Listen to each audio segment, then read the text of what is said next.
आता पाहूयात एक सविस्तर बातमी।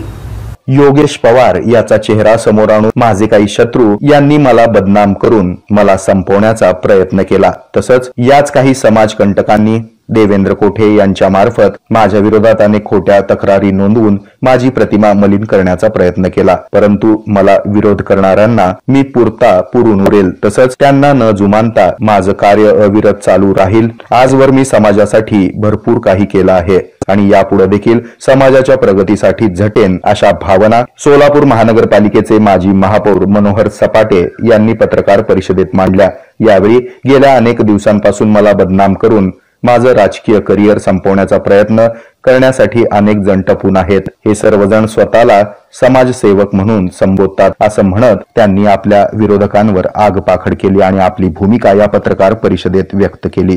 गेली अनेक वर्ष योगेश पवारचा मुकोटा पुढे करून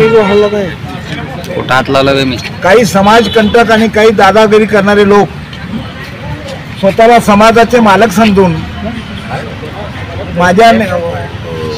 माझा बायोडोटा खराब करण्याचा, समाजाचे बदनामी करण्याचा सातत्याने प्रयत्न करत होते आणि या संस्थेच्या निवडणुका झाल्या नाहीत म्हणून प्रशासक नेमावा म्हणून ही मंडळी आमदार देवेंद्र कोठे यांच्या माध्यमातून शासनाकडे तक्रार केली आणि म्हणून ह्या निवडणुकीचा कार्यक्रम जाहीर झाला वेळेप्रमाणे 2 महिने लेट झाला होता। त्या 2 महिन्या लेटीचा गैरफायदा घेऊन त्यांनी अशा प्रकारचा प्रशासक नेमण्याचा प्रयत्न केला आणि तो प्रशासक नेमण्याची तक्रार विचाराधीन शासनाकडे आहे। त्याचा विचार होत असताना ह्या निवडणुकीला सामोरं जाण्याचा प्रयत्न आम्ही केला आणि ह्या निवडणुका आज अंतिम टप्प्यात आहेत। त्यापैकी 10 संचालकाची निवड बिनविरोध झालेली आहे आणि 1 पदाधिकारी सचिव म्हणणारा तोही बिनविरोध झालेला आहे। आता फक्त 4 राहिलेले आहेत। 4 अध्यक्ष पदासाठी 1, उपाध्यक्ष पदासाठी 1, खजिनदार पदासाठी 1 आणि जनरल सेक्रेटरी पदासाठी 1 असे 4 उमेदवाराच्या निवडणुका फक्त शिल्लक राहिलेल्या आहेत। त्यांनी 4हीलाच उमेदवार दिलेले आहेत।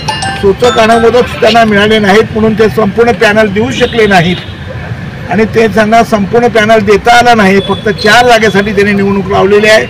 त्या 4ही जागा निवडणुकीमध्ये सामोरं जात असताना सूर्य शिवतीर्थ विकास पॅनल आमचा खून सूर्य आहे।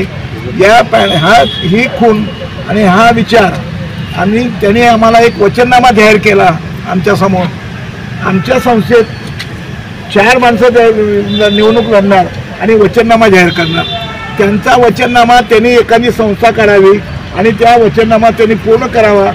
दुसऱ्याच्या लग्नात मंडपात आपलं लग्न उरकून घ्यायचं काय कारण नाही का? त्यांनी दररोज सामाजिक काम करावं, समाजाचं कल्याण करावं, पण तसं त्यांना सुचत नाही। दुसऱ्याच्या घरात जाऊन फुकटचं जेवण करून येण्याचा त्यांचा दृष्टिकोन दिसतोय। तेव्हा या निवडणुकीमध्ये त्यांना जनता आणि सभासद बंधू त्यांची जागा दाखवतील। आमचे खून सूर्य आहे। सूर्याला सगळ्या जनतेने पवित्र मत सभासद बंधूंनी आपलं बहुमत मत द्यावं। अध्यक्ष, उपाध्यक्ष, जनरल सेक्रेटरी आणि खजिनदार या 4ही पदाला प्रचंड मताने सभासद बंधू निवडून देतील अशी मी अपेक्षा व्यक्त करतो आणि सर्वांना आवाहन करतो। या प्रसंगी माजी महापौर मनोहर सपाटे यांच्या समवेत महेश माने, ज्ञानेश्वर सपाटे तसंच अन्य पदाधिकारी उपस्थित होते। हे आहे मेट्रोकास्ट केबल नेटवर्क आणि आपण पाहत आहात द न्यूज प्लस बरच काही।